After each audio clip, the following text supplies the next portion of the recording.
Okay, so officially welcome again. Just for the sake of the video, for those who might be watching, it's February 22nd. This is the first of two videos, the first part. This is our lecture demo with these wonderful musicians who are joining us. And we're going to talk a little bit about music and characterization, how it relates to, how the music you hear relates to the characters that you hear in a particular piece. So maybe I'll start with that and ask you, when you work on, are some of you composers too? I mean, we've all written some music, but maybe some are composers more than others. You can maybe speak on that level. But as a performer, when you perform a piece of music that is related to a particular character or a story or something, how does that change for you, any of you, how you perform the piece, or what you think about it, what you talk about in rehearsal?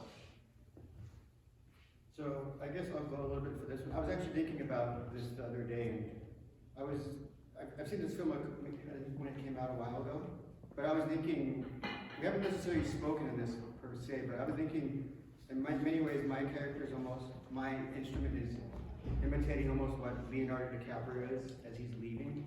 And I almost picture the steps, or what Mitsuko plays a lot, as Tom Hanks. So at the end of the first movement, actually I thought they almost sync up, but they're always just a little bit off. So I'm always thinking about I don't know, the fact that during this whole movie, Leonardo DiCaprio is always trying to evade the police and the law, and I picture the interval of a minor third being very mischievous and very deceptive. So that's kind of what I So can I ask then, like when you're rehearsing, do you maybe suggest to your ensemble, can you play a little bit more mischievously, or do you use that kind of, do you connect those kinds of ideas together, or is that something you do in rehearsal, or? I mean, honestly, not really. We just, play the music will dictate usually how we play it. Could you just be a little, expand upon that a little bit, like what do you mean by that? Like, John Williams does a good job of, like, marking his parts and indicating, like, at the beginning, like, instead of a tempo marking, it says stealthily. So, like, that, like, invokes, like, even if you haven't seen the movie, like, you kind of get, like, a vibe from that. Like, that can color how you play it.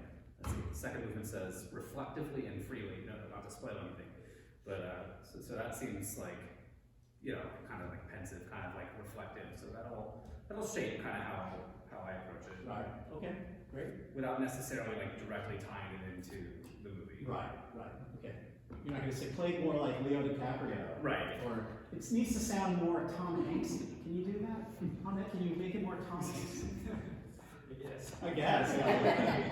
We don't play a lot of film music, but sometimes it's stuff I've seen, sometimes it's stuff I haven't seen. Sometimes if I have seen, like this film I've seen, so I could like see it and like I can't help but like picture it in my mind's eye when I'm playing. But like other movies I've played music for but I haven't seen. Or sometimes we record stuff for stuff that the film doesn't exist yet. Right. If we're recording for a composer or for something new. Right. We're creating that mood, so we're just strictly relying on what's on the page and what the conductor is showing us. So as writing music, you sort of kind of nod your head about you write music. No. No. I don't write.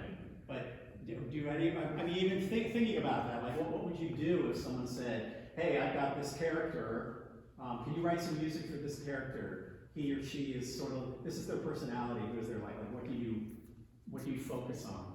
Yeah, I mean, I look at the character, is the character like, it's like aggressive, emotional, more like soft, it just, those kind of things direct you already. Once you start writing the music, it kind of develops itself. Yeah. But it was a good point about putting some indications on the music that you're playing, because I've written music, and when I put my music in front of people, and if I want them to play aggressively or like more top of it, I have to say it, because sometimes, this is, if I don't write anything, some people play, like say saxophone player, he or she, they play like softly, but I want them to play on top, or I don't want them to lay back and they play rhythmically, I want them to play on top of the beat. So those kind of things actually are really important to communicate, whether it's verbal or writing on the charts. So Yeah. that's really Yeah. important. Excellent. Yeah. Okay, so maybe we'll hear the piece. They're going to play the first movement. So this was what you took notes on, right? Did you get your back? Oh, you did. Great. So maybe you want to refer to your notes and see. But this is the piece. This is the opening credits of this film, and this is the music that plays during these opening credits. So you see if it matches what your ideas were or not. And we can talk a little bit about it when they're done. Could you turn on? Yeah. Oh, yeah.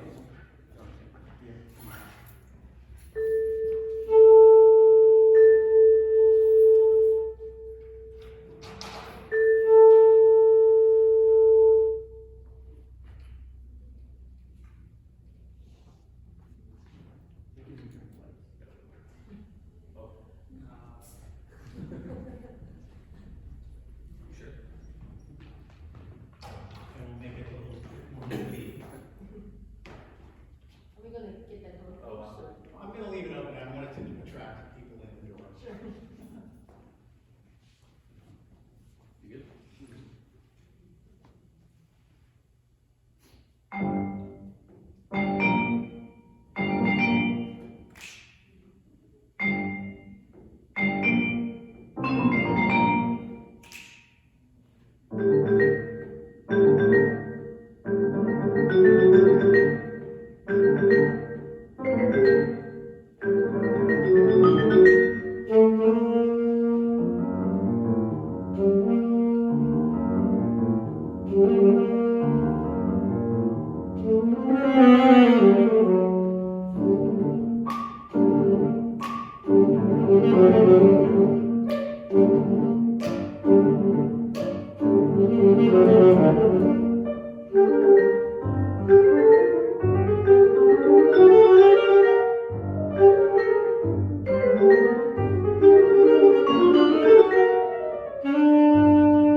So I guess the first question is, what did you think? How did it match what you thought it was going to be, or how different was it, or similar? Anybody?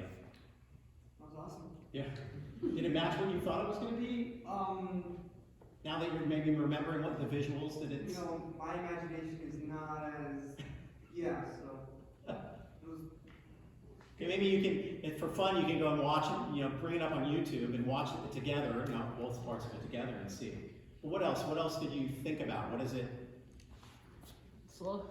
Oh, Sorry. go ahead. When I was watching the video, like I was in the atmosphere, like this is the movie about the, you know, the Agent 007 Okay. or Pink Panther or something like this. Okay.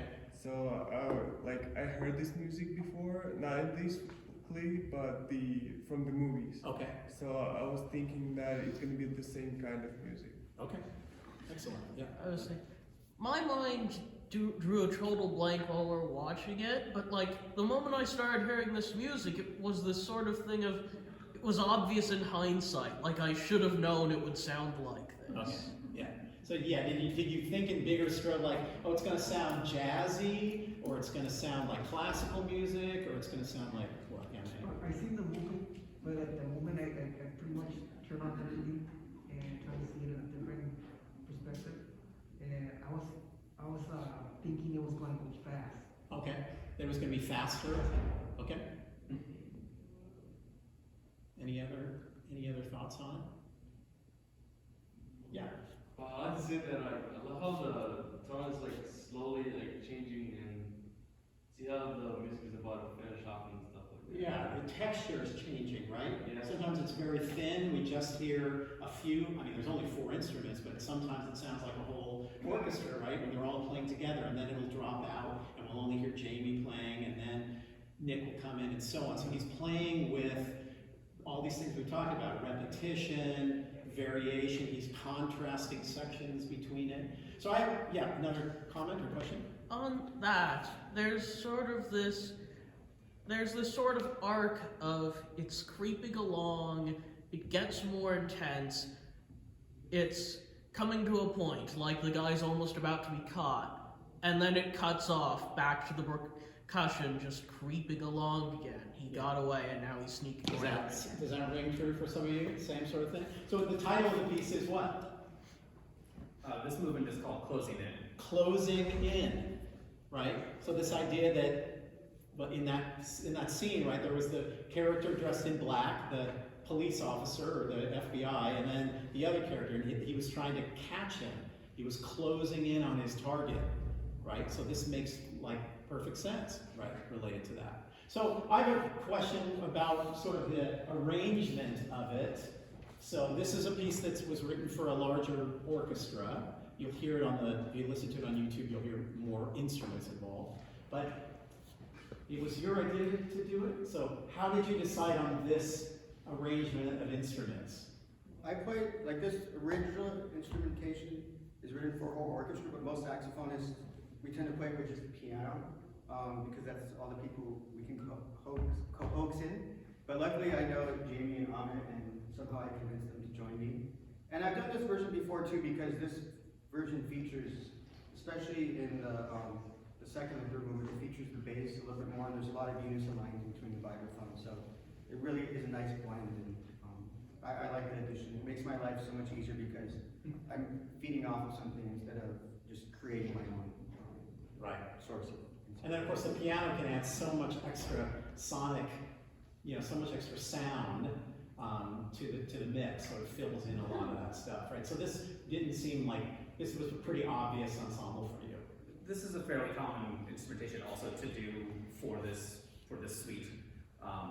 When you have like people available that can do it, are willing to do it with you. Yeah.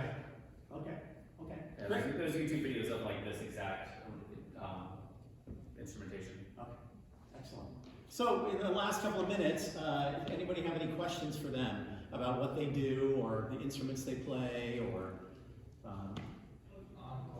encore? Well, you're welcome to an encore because starting at 2:30 in about 7 or 8 minutes, they're going to play a 30-minute set, including that piece and a couple more in that suite. But they're playing a piece by Gustav Holst called Mars. He wrote a larger suite called The Planets, and this particular piece is Mars, which was also something that John Williams was very influenced by when he heard it. They're playing a Wagner piece, an overture from an opera. So we just listened to some Wagner from Die Walküre. And they're playing the 3 movements of the John Williams that you just heard, movement 1, they're playing 3. And and then they're playing one final piece, or it's in the middle. It's a Gershwin. And the Gershwin piece. So that falls into that category. I'm going to stand in front of the camera so people out there in video land are watching me, right? It relates to the One Book, One College program, which is this book was chosen on campus and is being used in a lot of classrooms. It's a book called Mouse. I don't know if you know of it. It's a graphic novel that tells the story of the artist and his relationship with his father, who survived the concentration camps in World War II and is now living in Brooklyn. And he's trying to get his father to tell him the stories of the war and what happened, but his father's very reluctant to do that. Or he's reluctant to share because it's so painful. So this book was chosen, and then in our response to it, we're not using the book in our class,